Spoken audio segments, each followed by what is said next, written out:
La SNCF se targue régulièrement d'être le moyen de transport le plus écologique. Attendez, on n'arrête pas de nous dire que le train est écolo, qu'il faut arrêter de prendre sa voiture pour les vacances, arrêter de prendre l'avion et tout faire en train. Et là, qu'est-ce que je vois passer sur France Info? Des trains qui roulent encore au diesel, pas à l'électricité, même pas à l'essence, au diesel. Est-ce qu'on nous raconterait pas des bêtises sur le fait que les trains sont plus écolos? Hello, c'est Maxime de Green Got. Ça fait 10 ans que je travaille en gestion de patrimoine. Mon combat aujourd'hui, c'est d'orienter l'argent vers des projets rentables et vertueux. L'agriculture durable, l'énergie, les transports et le bâtiment bas carbone. Je vous en reparle tout à l'heure. Mais si, c'est possible avec la carte Kiwi. On a tous en tête l'image du train français vert, mais pourtant, certains trains roulent donc encore au diesel en 2025. Alors, rétablissons quand même la vérité. Ces trains, ce sont d'anciennes locomotives, souvent situées sur de petites ou moyennes lignes. Des lignes où l'investissement n'est malheureusement pas prioritaire, car ça coûte cher de changer tout ça. Je cite Thibaut Phillips, maire d'Ilkirch-Grafenstaden et vice-président de la région Grand Est en charge des transports. Passer d'une ligne classique à une ligne électrique coûte entre 1 à 2 millions d'euros du kilomètre. On ne peut engager de telles sommes que lorsque c'est pertinent en termes de nombre de trajets. Sur les petites dessertes, on ne peut pas se le permettre. Il n'empêche que tant qu'on utilise du diesel, on y voit de problèmes. Ça émet du CO2. Le diesel représente 26% de l'énergie consommée par les TER. C'est un chiffre officiel sur le site de la SNCF. Un quart, c'est beaucoup. Et puis ça émet des particules fines qui causent des maladies pas super, des problèmes respiratoires, voire des cancers. Plusieurs articles parlent d'ailleurs de ce problème. Alors, la SNCF parle de projet de train à hydrogène pour 2026. Mais est-ce que l'hydrogène est vraiment la solution miracle ?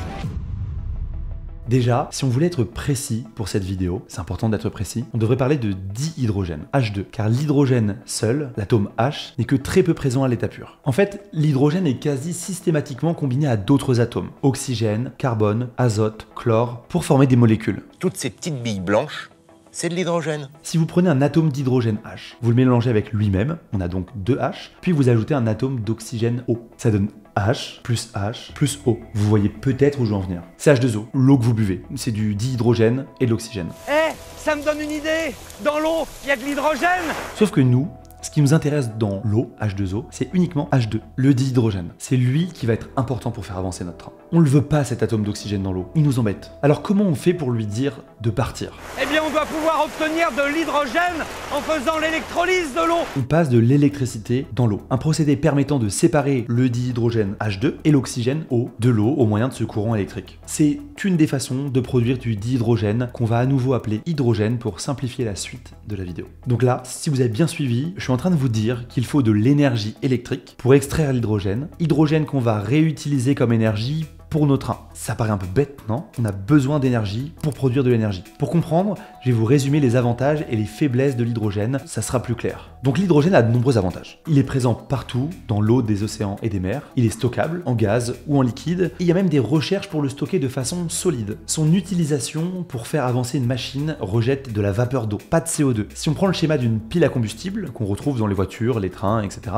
on voit bien que l'hydrogène et l'oxygène donnent de l'eau et de l'électricité qui sert à faire avancer notre véhicule. Vous voyez? Aucun carbone sur le schéma. Bref, on peut donc voir l'hydrogène comme de l'énergie stockable et décarbonée sans les défauts des batteries électriques classiques. Poids élevé, durée de vie limitée, ou elles vont demander des matériaux rares et polluants pour leur fabrication. Mais tout n'est pas si simple, l'hydrogène a bien sûr des limites. La principale, c'est la manière dont l'hydrogène est produit ou stocké. Tout à l'heure, on a dit qu'il fallait passer du courant dans l'eau pour récupérer l'hydrogène. Bon bah, si ce courant il vient du charbon, ça arrange pas notre affaire. Par contre, s'il vient de l'éolien, du solaire, du nucléaire, là c'est bien. Pour la culture, sachez que l'hydrogène est vert si l'électricité utilisée est d'origine renouvelable, jaune si c'est nucléaire et gris s'il est obtenu à partir de sources fossiles. Ensuite, pour le stocker, c'est pas si simple. En effet, à température ambiante et pression atmosphérique, l'hydrogène a une densité énergétique par litre bien plus faible que le diesel. Autrement dit, 1 litre de diesel permet de parcourir une distance bien plus grande qu'1 litre d'hydrogène. Pour réduire le volume du stockage, il faut soit augmenter la pression de la cuve, ce qui entraîne une consommation d'énergie, ce qu'on appelle la compression, soit diminuer la température pour le liquéfier, ce qui nécessite aussi une grande dépense énergétique. On doit refroidir à moins 253 degrés Celsius. Vous l'avez compris, c'est encore une contrainte énergétique supplémentaire. Retenez donc cette vérité, quand on parle d'énergie, il n'y a pas de solution miracle. Chaque énergie a ses forces et ses faiblesses, et c'est le cas de l'hydrogène. Mais alors pourquoi on a des trains à hydrogène?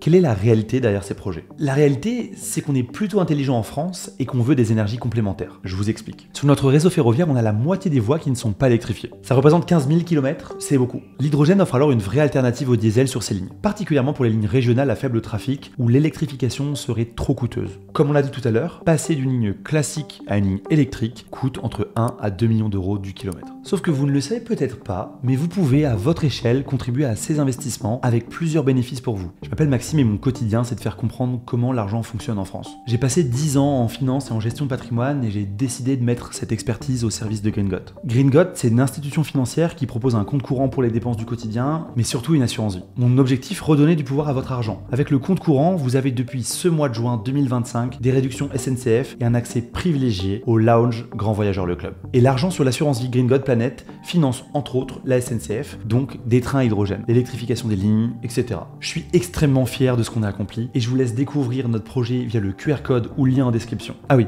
on offre 3 mois gratuits pour essayer notre compte premium avec le code en description.